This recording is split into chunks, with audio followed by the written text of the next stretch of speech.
guys, and welcome to another episode of number 7, joined by the regulars, me, Sam, and Julian. And in today's episode, we're going to talk about the midweek games. We're also going to talk about the big game in Spain, the Copa del Rey final between Barcelona and Real Madrid. But first of all, we're going to start with tomorrow's game between Arsenal and West Ham. Julian, what's the latest news on Arsenal's injury worries? You can tell from the FA Cup game, after 120 minutes, there was a lot of tiredness from the Arsenal players, and you could see like every time the ball went out of play, Oxlade-Chamberlain would stretch, just to release some muscles. He's doubtful, as well as Ramsey, who was also taken off. Podolski was taken off as well because he had a muscle problem. Just before the penalty, Monreal was taken off because he has a dead leg, so he's doubtful as well. And Flamini is still suspended, so our midfield is looking, the options aren't great. So we might see Kallstrom play in the middle with Arteta. Gibbs wasn't supposed to play either because he had a little injury.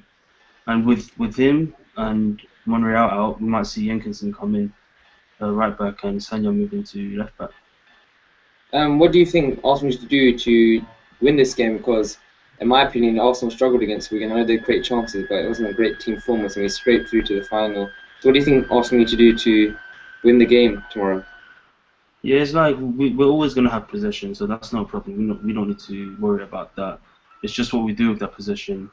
In recent months, we're seeing Arsenal play from left to right without doing anything with the ball. Arteta's sitting in the middle, and he's not really being direct. He's just passing it to the left, passing it to the right, and that might be because we don't have the players making the runs, or Wenger might be telling him to be more conservative, because if he does give the ball away, that's danger, especially when we don't play Flamini, and he's not gonna because he's still suspended.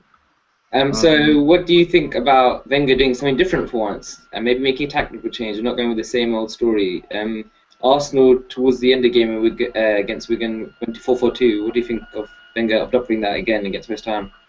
Yeah, I think he should start 4-4-2. Sanogo and Giroud up front. If hopefully the players that I mentioned that are doubtful, hopefully they pass their late test. So if they do, maybe Ramsey, and I'd like to see King Kallstrom play and drop Arteta. But if Oxlade-Chamberlain is fit, then he should be on the right. I don't like playing Santi on the left hand side because he's not a winger. But if that's the only option, unless Podolski is fit.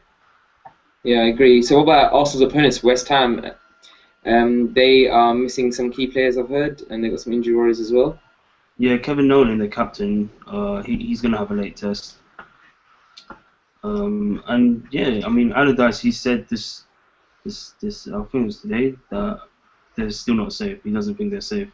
But I disagree. They're 7 points above 18th place Fulham.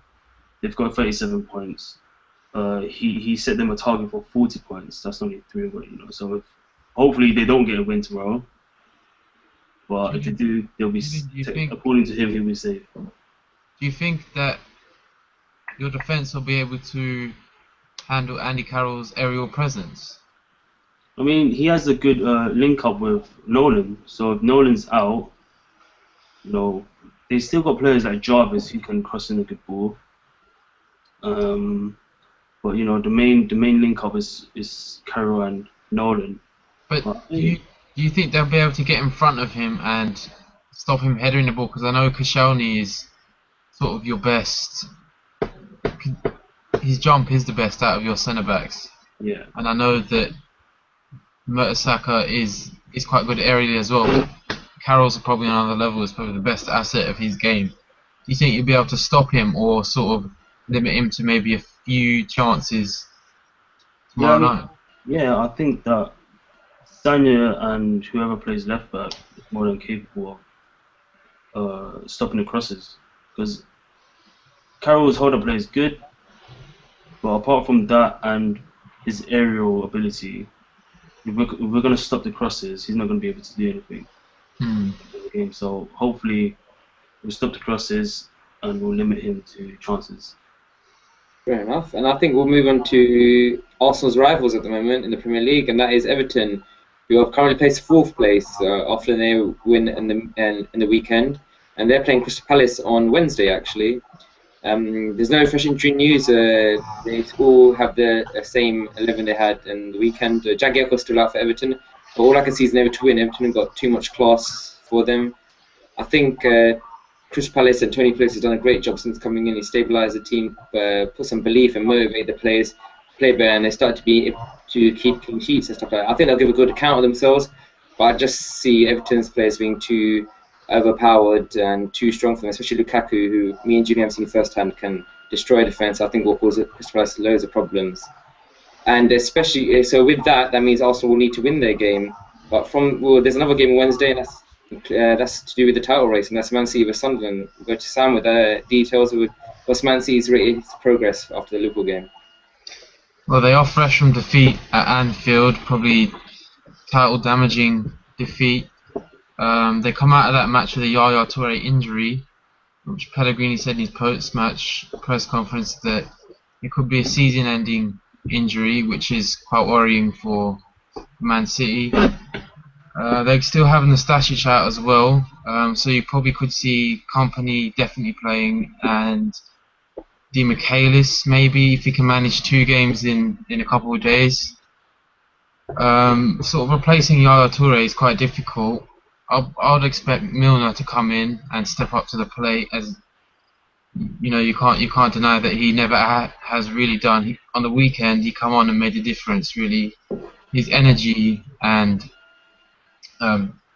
sort of defensive covering sort of lifted Man City on the weekend. So I'd expect him to partner Fernandinho in midfield. What do you think they'll do up front? Because I know Guerrero was on the bench against Liverpool. Obviously, he came on towards the end. But do you think he'll start, or they'll be on the bench again? Well, he only played 20 minutes on the weekend, so bearing in mind that they lost on the weekend, it's a must-win game. I'd certainly expect him to start up front with Silva off him, floating in the pockets of space. Well, those two together are pretty devastating.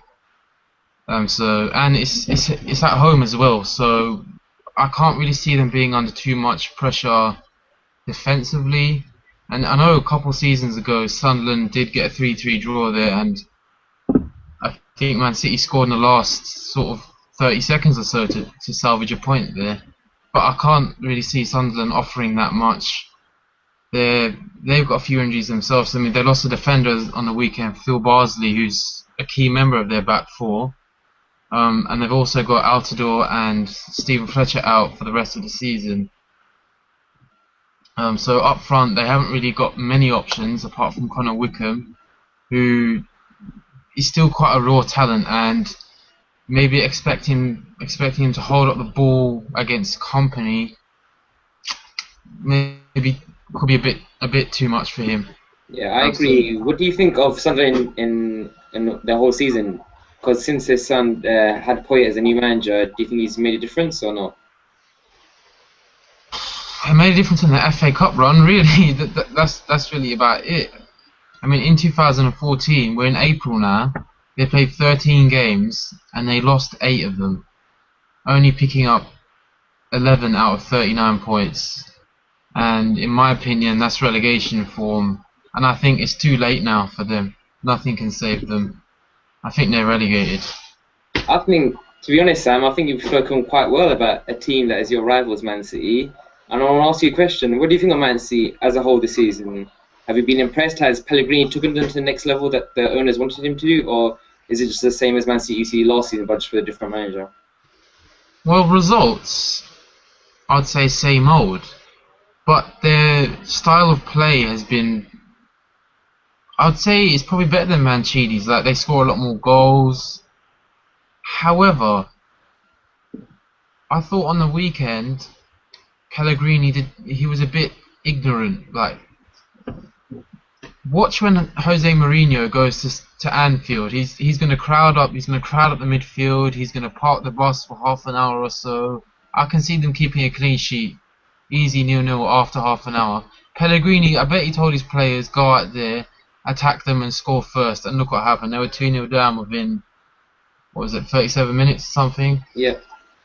And like they're out of the Champions League. They've only got the Capital One Cup. They spent 100+ million in the summer. If that was my money, I'd want a little bit more. I agree, definitely, especially spending that much money. But we'll move on to Spain now, where the Copa del Rey final takes place in the Mestalla in Valencia between Barcelona and Real Madrid. I think we can all agree we're looking forward to a good game. The last game in the league was brilliant, so Barcelona come out top. Just some news on the injuries. Puyol is still out for Barcelona, but probably the biggest news is Real Madrid. Ronaldo is still out. Ronaldo is still a doubt for the Bayern Munich first leg as well, so that'll be a big loss for them. Potentially Morata could come in. I don't know if they will risk the youngster against such a big team as Barcelona, but potentially they will. But I think they'll go with Di Maria. Di Maria played amazingly well against Barcelona last time they played in the league and caused them so many issues and problems. So I expect fully the same. I think Real Madrid, if they want to win this game, it's theirs to win. They just need to carry on doing the same thing they did last time. They need to attack the defence, close Barcelona down quickly and take their chances, which is all they did against Barcelona in the league. I know this Real Madrid gave themselves a good account itself. Also, some general news about Real Madrid. Khedira is training again. They're not expecting him to play any games this season. Maybe towards the end he might, especially if they get to the Champions League final further. But I think they've really missed his presence. Xabi Alonso is a good player, a great passer of the ball, but he's not very physical, and that's what Khedira probably offers to them. Also, Sam mentioned something in the last episode about Barcelona. Montoya, their backup right back for Barcelona, said that Barcelona are mentally screwed up. And today, one of the senior players of Barcelona, Puyol, has come out and said that the players would die for Martino. And Puyol, being a Barcelona man, has come out and said that, and telling the youngster to basically don't take any notice of him. This is what's really happening in Barcelona. Puyol also said in the same breath that he's not going to sign a new contract with Barcelona. He will leave at this end of the season, even potentially retire. But he could even go to MLS as well. Another big story, defensive-wise, was PSG apparently beat Barcelona to signing Marquinhos. We all spoke about Barcelona last episode and how weak the defense is, and seeing that they lost out on Marquinhos, does that mean Barcelona have lost their attraction to players, or was it just a money thing, or did Marquinhos think he couldn't play there? So I don't know. We'll see. So it'll be an interesting summer, especially as Barcelona can't buy anyone. I have a question for you, Simon, actually. Say that this is on the Spanish title race, so on the three clubs. Say it gets to the last day of the season, and the last day of the season is Atletico versus Barcelona. So let's say that Real Madrid need Barcelona to win on the last day of the season for them to clinch the title. You think Barcelona are going to help Real Madrid? That's a tight one. I always think, as a football fan, you should win the game no matter what. Doesn't matter what's in front of you, what the consequences are of you winning that game. You should go and win it. But if Spain and Barcelona and Real Madrid have not a big feud, but they have a big rivalry, and can I see it happening potentially? Because I think for Real Madrid it'll be a big blow if Madrid win it, and Madrid. I personally think Madrid. I don't know what you two think. I think Madrid personally deserve it out of the three clubs. They fought so well. They got great manager Diego Simeone, and deserve it. But will Barcelona do that? I would hope not, but I wouldn't count it out either. But I think Barcelona just need their big players to step up now, especially Messi. He's helped them out so many times in times of difficulty. He's got a hat-trick against Real Madrid last time played, and I think he needs to do the same today. Not today, but tomorrow. He needs to do the same and step up and get Barcelona through this game if they want to win the Copa del Rey final, especially being out of the Champions League. But I think, guys, that wraps it up for this episode. All our details will be in the description: Twitter, Facebook, Instagram, all that good stuff. Also, Julian's new article about Southampton, which is a great read about comparing to Barcelona's youth system. If you want to know more, then we'll have a read of that. Also, guys, don't forget to subscribe and leave us feedback in the comments. Tell us what more you want from us, or else you want from us, and what improvements we could do. But for now, see ya.